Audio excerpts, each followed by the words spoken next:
जेव्हा नाती मनाला दुखावतात तेव्हा या 8 गोष्टी लक्षात ठेवा. मित्रांनो, आयुष्यात नाती असणं खूप गरजेचं आहे. ती आपलीशी असतात, आपल्याला मानसिक आधार देतात. म्हणूनच ती दुखावली की खूप वेदना होतात. ज्यांच्यावर आपण विश्वास ठेवतो, ज्यांच्यासाठी मनापासून काहीतरी करतो, तेच जेव्हा आपल्याकडे दुर्लक्ष करतात किंवा आपल्याशी कठोर बोलतात तेव्हा खूप वाईट वाटतं. अशावेळी आपण स्वतःलाच दोष द्यायला लागतो आणि मनात सतत प्रश्न येत राहतात, आपण कुठे चुकलो, काय कमी पडलं. काही वेळा हे नातं तोडावंसं वाटतं, तर काही वेळा जबरदस्ती निभवावंसं वाटतं. हे नात्याचं जोखड सांभाळताना आपण अक्षरशः थकून जातो. जीवनातली शांतता हरवते आणि कधीकधी या विषारी नात्यांमुळे जगणं अवघड होतं. अशा परिस्थितीत कोणीतरी आपल्याला समजून घ्यावं असं वाटतं. म्हणूनच अशावेळी काही गोष्टी मनात नीट बसवल्या तर आपण स्वतःला या परिस्थितीत सावरू शकतो आणि नात्यांच्या बाबतीत योग्य निर्णयही घेऊ शकतो. 1. सगळं स्वतःवर घेऊ नका. नात्यात काही बिनसलं म्हणजे प्रत्येक वेळी आपलीच चूक असते असं नाही, हे समजून घेणं फार गरजेचं असतं. कारण समोरच्या माणसाचं वागणं त्याच्या स्वभावावर, परिस्थितीवर आणि मनस्थितीवर अवलंबून असतं.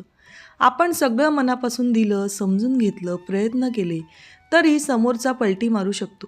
वेळ आल्यावर बदलू शकतो. त्यामुळे जे झालं ते आपल्यामुळेच झालं असं नाही. सतत स्वतःला दोष देत बसलो तर आपल्या मनात अपराधीपणा साठत जातो आणि आपण आतून खचायला लागतो. चूक असेल तर ती स्वीकारून त्यात सुधारणा करावी, पण सगळ्यात चुकीचं ओझं स्वतःवर घेणं योग्य नाही. नवरा बायकोच्या नात्यात बायकोनेच पूर्ण घर, मुलं, सगळ्या जबाबदाऱ्या सांभाळल्या तर नवरा हळूहळू सगळ्याच गोष्टींकडे दुर्लक्ष करू लागतो. तेव्हा मीच कमी आहे असं म्हणण्यापेक्षा शांतपणे त्याच्याशी संवाद साधणं आणि स्वतःचा सन्मान जपणं हा योग्य उपाय ठरतो. 2.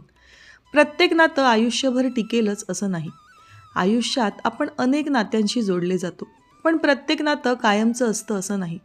हे सत्य जरा कठीण वाटत असलं तरी ते स्वीकारणं गरजेचं असतं.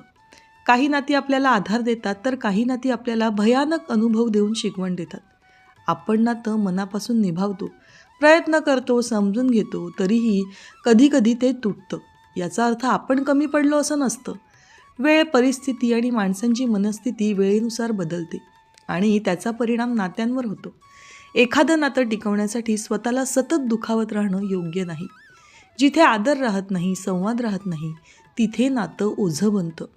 कधीकधी या नात्यांपासून दूर जाणं हे पळ काढणं नसून स्वतःचा विचार करणं, स्वतःची मानसिक शांती जपणं यासाठी आवश्यक असतं. काही नाती आयुष्यभर साथ देतात तर काही ठराविक टप्प्यांपर्यंतच असतात. एखादं नातं संपलं म्हणजे सगळं संपलं असं नाही. तो एका नात्याचा शेवट आणि नवीन टप्प्याची सुरुवात असते. स्वतःला दोष न देता पुढे जाणं हेच खरं शहाणपण आहे. तुमचा एखादा खूप जवळचा मित्र हळूहळू परिस्थितीनुसार बदलतो आणि गरज असेल तेव्हाच संपर्क ठेवतो. आपण मात्र जुन्याच आपुलकीने त्याच्याकडे पाहत राहतो आणि त्यामुळे आपलं मन दुखावतं. पण सतत अपेक्षा ठेवण्यापेक्षा हे नातं आता बदललेलं आहे हे स्वीकारणं गरजेचं ठरतं. जोर जबरदस्तीने नातं टिकवण्यापेक्षा त्याला योग्य वेळी दूर करणं फायद्याचं असतं. 3. नात्यामध्ये कटुता आली तर त्रास करून घेऊ नका. यावर वेळ हे फार महत्त्वाचं औषध आहे. नात्यांमध्ये वादविवाद झाले, कटुता आली की खूप वाईट वाटतं. जेव्हा हे नातं जीवाभावाचं असतं तेव्हा मनाला असंख्य विंचू एकदाच चावले की काय असं वाटू लागतं. आपल्याला असं वाटतं मन दुखावलं की त्या वेदना लगेच नाहीशा व्हाव्यात. पण लक्षात ठेवा, शरीराला झालेल्या जखमा लगेच भरतात, पण मनाच्या जखमा भरायला खूप वेळ लागतो. हे तुम्ही स्वीकारणं गरजेचं असतं. त्या क्षणी झालेला त्रास खूप मोठा वाटतो. विचार करण्याची कुवत राहत नाही, निर्णय घ्यायची घाई होते. पण स्वतःला काही वेळ दिला की भावनांचा आवेग कमी होतो आणि मन थोडं शांत होतं.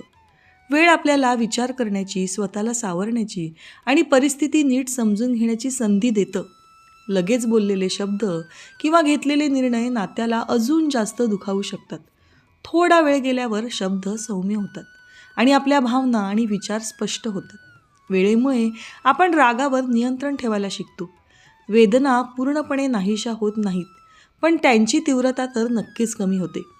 काही गोष्टी स्वीकारण्याची ताकद वेळच देतो. आज जे सहन होत नाही तेच उद्या सोपं वाटायला लागतं. वेळ देणं म्हणजे झालेल्या गोष्टी विसरणं नाही, तर त्या अनुभवातून शिकणं असतं. प्रत्येक माणसाला सावरण्यासाठी वेळ लागतो.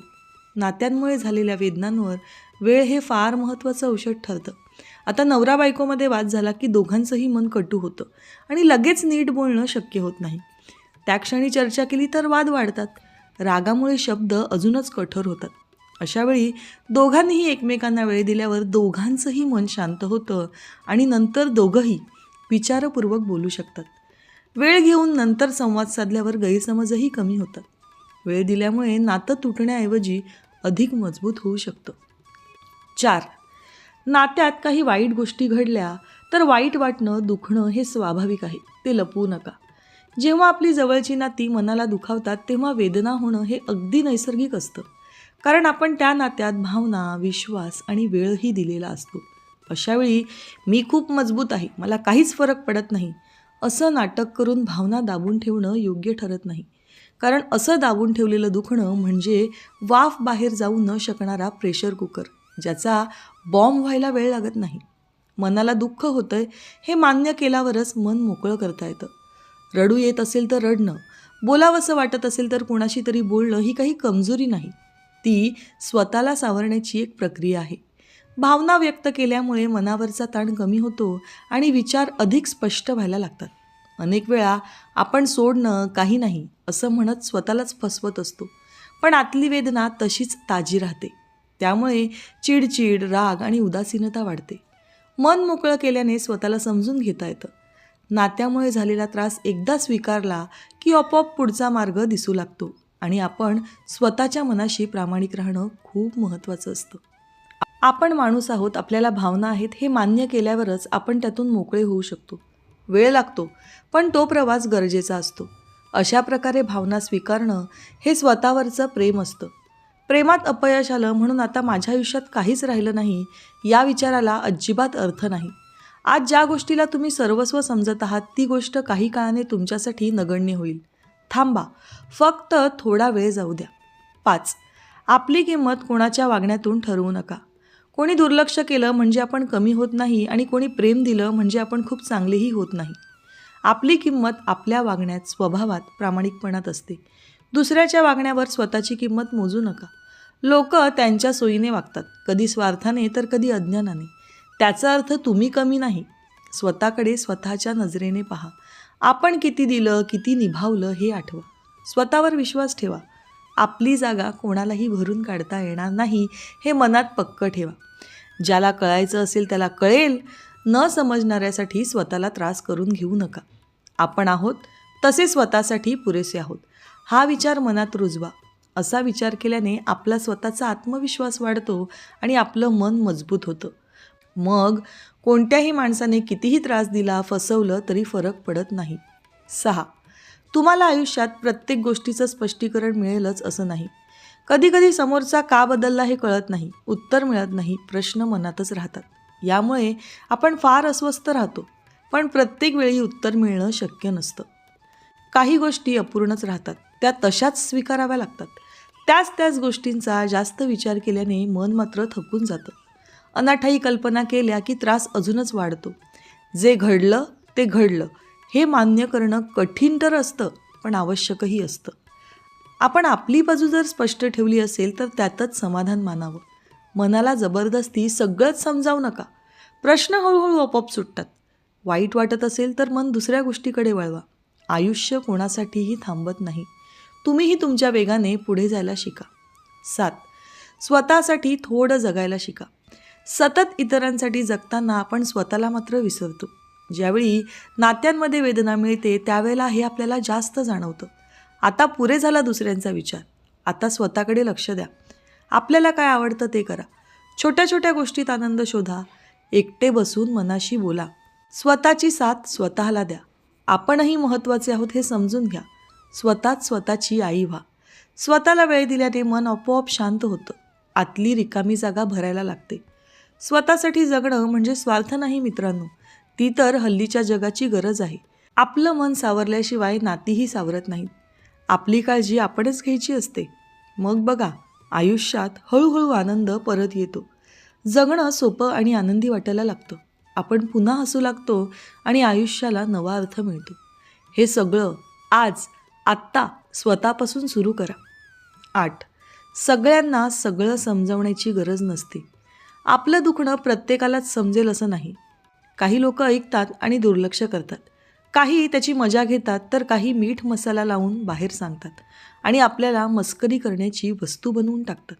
म्हणून सगळ्यांना आपलं दुःख आणि आपल्या वेदना सांगत बसू नका.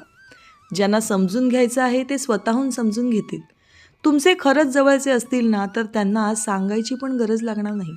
निव्वळ तुमच्या वागण्या बोलण्यातून तुमचं काहीतरी बिनसलं आहे हे त्यांच्या लक्षात येईल. आयुष्यात असे 2 तरी खास जवळचे मित्र असू द्या. बाकीच्यांसाठी स्वतःला सिद्ध करत बसण्याची तुम्हाला अजिबात गरज नाही.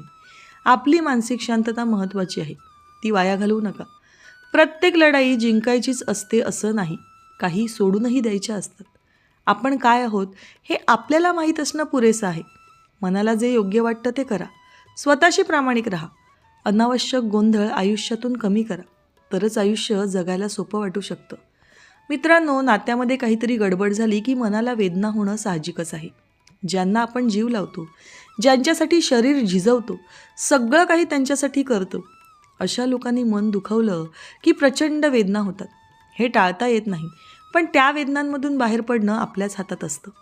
प्रत्येक गोष्टीचं उत्तर मिळेलच असं नाही आणि प्रत्येक जखम लगेच भरून येईल असंही नाही. अशावेळी स्वतःला वेळ देणं, मन शांत ठेवणं आणि घाईत निर्णय न घेणं खूप महत्त्वाचं असतं. वेळ हळूहळू सर्व वेदना कमी करते आणि योग्य मार्गही दाखवते. नातं टिकवायचं असेल तर संयम गरजेचा असतो आणि सोडायचं असेल तरीही शांत मनाने निर्णय घ्यावा लागतो. स्वतःचा आनंद कोणावरही अवलंबून ठेवू नका. स्वतःची किंमत ओळखा. स्वतःच्या भावनांना किंमत द्या. स्वतःशी प्रामाणिक राहणं हेच खरं शहाणपण आहे.